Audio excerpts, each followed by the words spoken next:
ายดีทุกคนมื้อนี้เฮากลับมาอยู่กับช่องน้องกี้ซับฟังลาวคือเก่านะทุกคนนะมื้อนี้กะมานาคือเก่าทุกคนเลยเนื่องจากเสาสัญญาณล่มทุกคนเลยเสากี้นะบ่ได้ลงคลิปเพราะว่าเสาสัญญาณล่มนะถ้าเบิ่งมื้ออื่นพุ่นแหละจักมันสิได้หรือบ่มื้ออื่นกะแต่ว่าตอนนี้กะเฮาก็มาดำไห้นะทุกคนนะมากับทีมงานมากับหญ้าหน้ากับบ่พัดบ่พินนะทุกคนแล้วก็หลานๆแล้วก็เสาหายนะทุกคนพิเศษเพิ่นมามื้อนี้สบายดีน้องเซลวันนี้มาให้ยังมาน้ำหายจ้าน้ำหายซอยเมทัลมารับจ้างบ่รับจ้างพี่เลยอีหล่ะละวาดไปเพาะมือสาวนี่ไปว่าเวลาเราจะไปหาเห็ดนะทุกคนสาวตีไม่ได้ตื่นว่ะตื่นสาย นี่กำลังเขาไปในไห่เห็ดเพาะบ่เฮ้ยเชื่อบ้างไง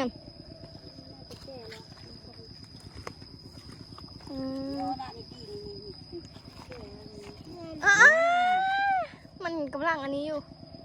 เชื่อเรากูช้าบอกว่าที่เดียวนี่แอมนี่กำลังเป็นโน้ตจะเอา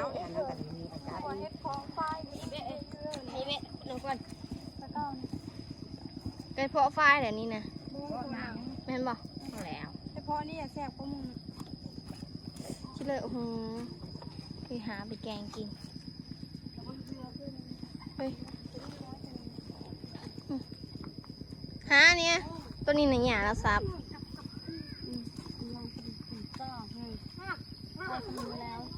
พี่เลยแอมเห็ดเพาะบอโอ้งามมาลีเอาดูล่ะนี่เยอะเลยใหญ่ๆเลยทุกคนอันนี้เยอะกว่าหมูเชื่อเฮ้ยนี่ฉันหมกหาได้เบิ่งแน่เฮ้ยเยอะนึงแก่แล้วนี้นะแล้วเบิ่งดูแก่แล้วกับตัวนี้มาของกูได้นั่นน่ะแก่แล้วทุกคนเยอะมากเอามากแก่แล้วอันนี้กินไม่ได้อันนี้ดิแกเบิ่งดูอันนี้กินได้อยู่เอาน่าจะกินได้เมื่อละหมดนี่นะหาพัดให้พัดที่นี่กินได้พัดของเราอันนี้นะแก่คักแล้วทำนี้ได้มันขมพัดเอาเบ็ดซ่าพัดตัวนี้นะเลี้ยงเรือแล้วเสียดายอันนี้ทุกคนอันบักใหญ่ๆนี่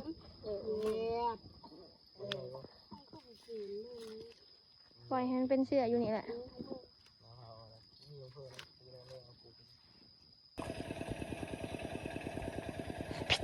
ผู้โดบีเพ่งช้ำแต่ซ้ำนี่เห็นมือ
นี่มาตะไฮทุกคนเห็ดยังกินวันนี้นะเมนูรบไหมเมนูอยู่เจ้าคุณน้ำหลักงูหาเห็ดอยู่หาเห็ดอยู่ นี่ทุกคน เราบอกไปกินรถ เฮ็ดพอที่เฮาได้นะทุกคนนะอันนี้น่าจะเป็นพอกินอยู่ตัวนี้นานนะอาจจะแก่เลยใหญ่อะไรตัวนี้นะพอเยอะเลยคำนึงทุกคนแกงมาผักสกระดูกงัวยังทานน้ำปวดครับเอ้ย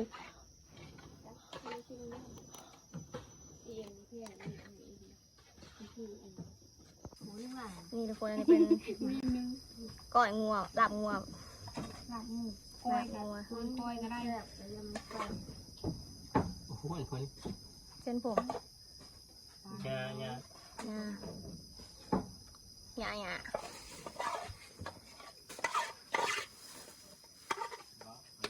บุญแล้วบาดเลยได้เรื่องทุกข์แต่ ลูกค้าที่ไปคือ อันที่ นี่ว้าวเลย เคยมายังจะเหรอ เพราะว่านะจะทำห้องน้ำบีเพชรแน่นอน มันจะแหลกหรือบ่แหลกดอกอันนี้กะ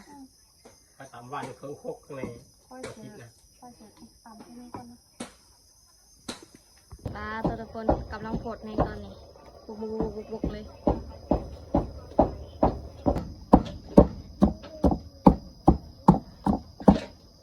นะแต่เขาก็ค่อยต่ำว่าค่อยก็งงอยู่นี่ย้อนจะได้หัน ตำมันแซ่บนะทำให้กูตำไม่ได้แซ่บเลย เสียบคน มะนาวนะ ไปยายกินเนื้อ มะนาวนะเสื่อมมัดมะนะลูก สมมติมันได้กันเลย โอ้โหทำโอ้โห ไปได้ก่อน เอาเหี้ยวนั่นค่ะไว เจอชุดฮ้อนแล้วตอนนี้หิวข้าวแล้วนิดนึง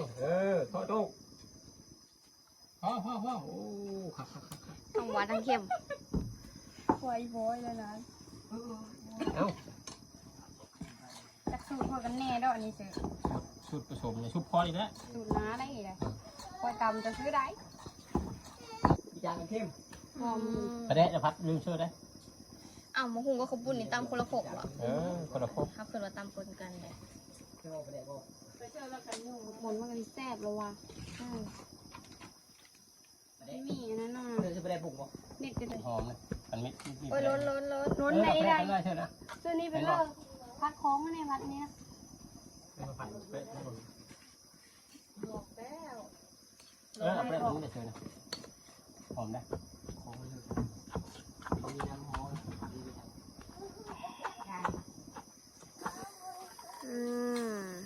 มาเลยเอาละ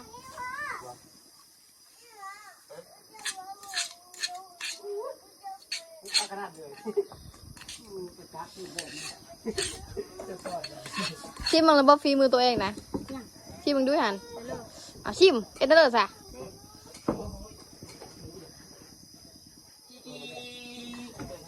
เตอร์จางบ่สิบลาอีกนิดนึงมันจาง แดกตัวง รวงพอแล้วเข้มจากจางกลายเป็นเข้ม ก็ทำกินเป็นโง่เยอะ ช่วยอ๋อเนี่ยถ่ายคลิปแล้ว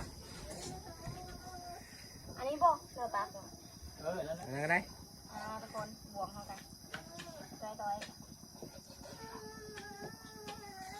ปกติเอาเรื่องชั่วโมงแล้วปลอกแล้ว อะไรบ่ ร้อนบ่ ปิดสองปิดขาวปิดดับ หอมอันนี้เนาะหอมแห้งเลย หอมประเดะ น้ำมันเลิศ เอาก้อนมา ก้อนนั่นเลย วันเดอร์ อ๋อหลับกดเองอะ เลิศแล้วน้ำน่ะ ก็และ มาทุกคนตอนนี้กับซาเพิ่นจะตำข้าวปุ่นนะทุกคนนะลายเต๋อข้าวปุ่นกะ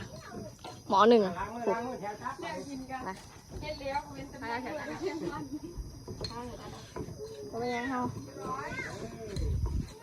เขาถาให้อยู่ดอกก็สายเขาถาให้อยู่ดอกวะ ข้าว เออ หอมข้าว ไปส้มๆเนี่ย เบิดแม่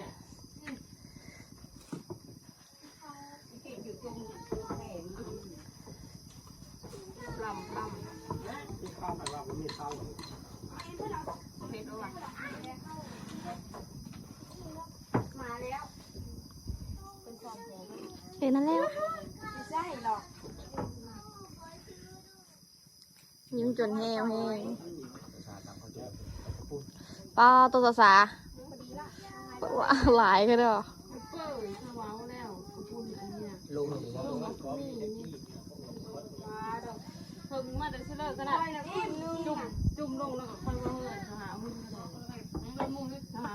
พูดแล้วอย่าไว้ต้มไม่ได้ต้มเลยไป เดี๋ยวเคยเป็นอะไรไม่ผู้ใดได้โอ้ยกินมาหน้าเมื่อเ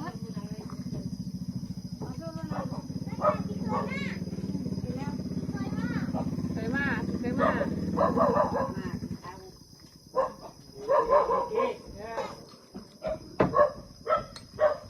เจ๊เจ๊เบิ้ง ป้าสาในเส้นมันคือหนึบเป็นตะแสบแท้ มีแซ่บอะไรเนี่ย อ้าว เป็นที่เป็นเปื่อยเป็น เอ้ย ก็ข้าวปุ้นอะไรแบบ ไม่ได้แบบเช้าเขา เหนียวเหนียว แบบหนึบๆเหนียวๆนะบอก อันนี้แบบมันจะเปื่อยยะลิเลย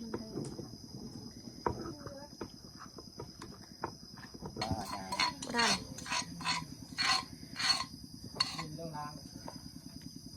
ไป ตัวต่ำนะนี่มีดีแบกเนาะนี่เนื้อแบกละ แม่พี่ แบกเท่านั้นแหละ มาตัวทุกคนพร้อมหน้าพร้อมตา พี่ถ้วยบ่ เดือดเลย พี่เลิศถ้วยพี่ถ้วยได้ เล็กโอยเบอร์นี่ เอ็ดดีๆลูกมันจะกระปุกมันคิดได้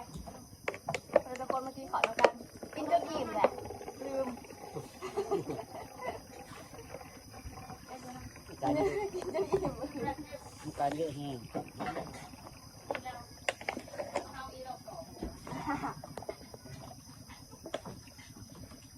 มือแม่เลยอ่ะ แซ่บดึงมัดเป็นดงแซ่บเอาไปยืมเนี่ยแซ่บ ตำไม่ถูกจะตำไม่ได้กินเลยนี่แหละอีกแม่เสร็จเผ็ดอะไรเอาบ่งเผ็ดเอาบ่ง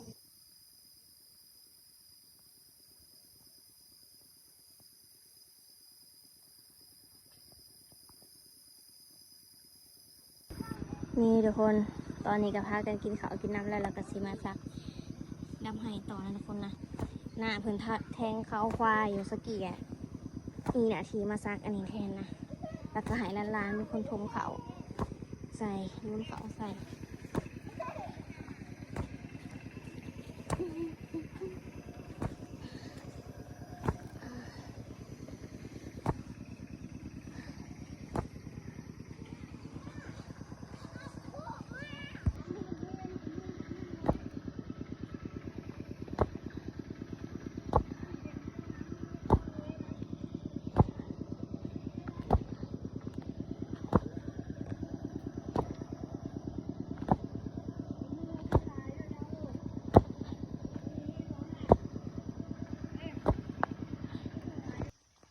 ทุกคนตอนนี้ก็พากันดำไห้แล้วแล้วสิพากันไปอาบน้ำเซทุกคนไปเล่นน้ำเซ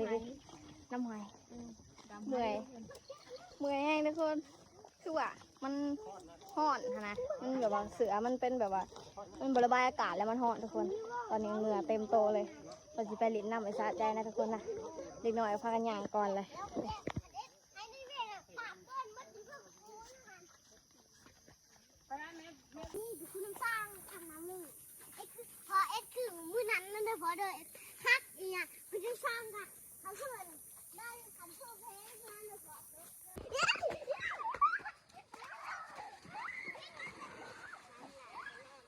ปลาตัวทุกคน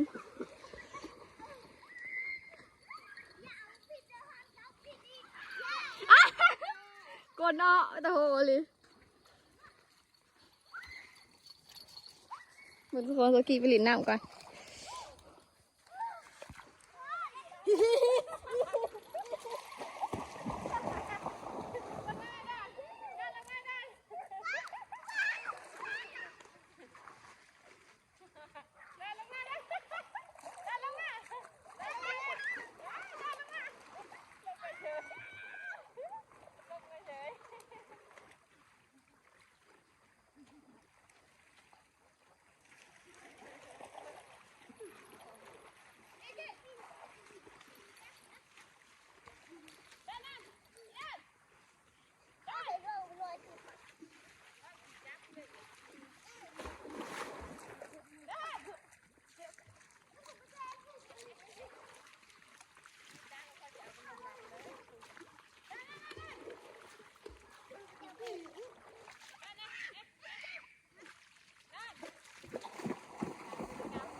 เร็วดินมาไป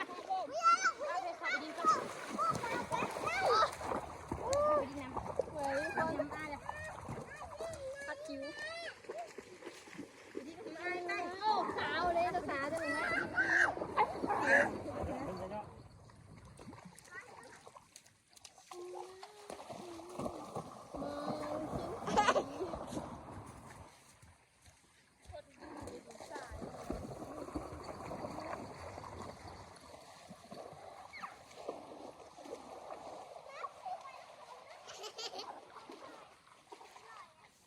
พัดคิ้วให้ทุกคนพัดคิ้วด้วยครีมทราย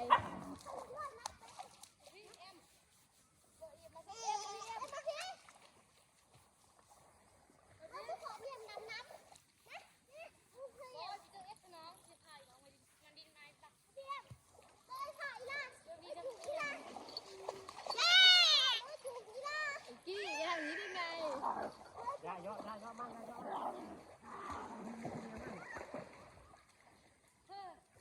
ะ บีดินเทบ่มันก็พักแต่ว่าดีไหมมาดินมีวิทย์แล้วมาเร็ว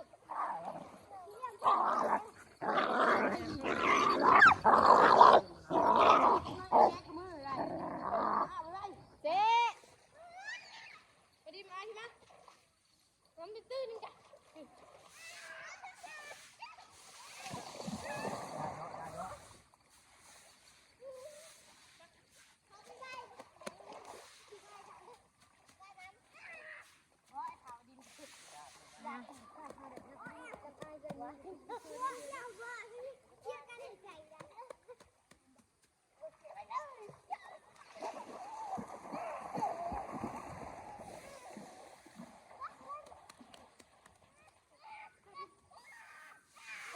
เป็นครีมทรายทุกคนเป็นโพน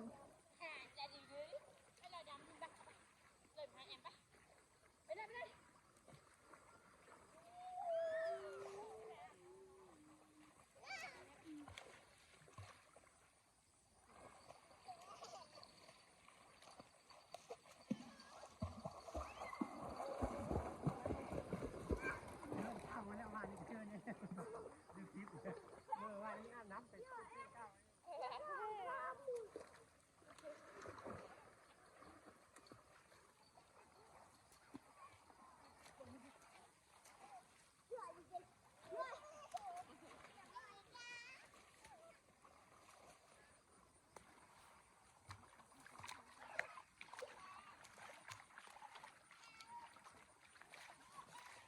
ผิวขาวใส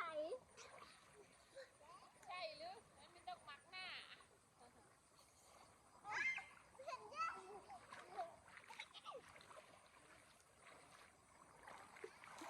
ให้มันลอยจันทร์สาว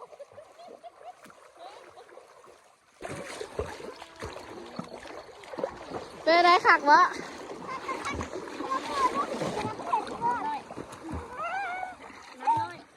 น้ำน้อยโพด เอาน้ำไม่หลายนี่เลิกก็เลย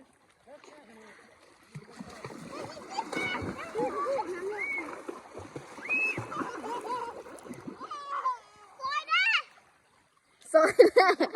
น้ำไปหัวเข่าซอยแน่บ่ ลองยืนด้วยลองยืนด้วย ต้องยืนด้วยอ่ะต้องยืนด้วย ลองยืนด้วยโอ้ยน้ำเพียงกังขานึง นี่ทุกคนพากันผลิตน้ำเสร็จเรียบร้อยแล้วค่ะสิพากันขึ้นเมืองนะทุกคนนะ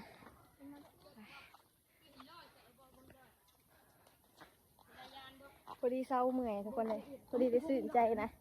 อาบน้ำซอกน้ำเช็คอะไรแหละค่ะสิพากันเมืองทุกคนเลยคลิปนี้กันประมาณนี้ทุกคนไว้เจอกันใหม่คลิปหน้านะทุกคนนะบ๊ายบาย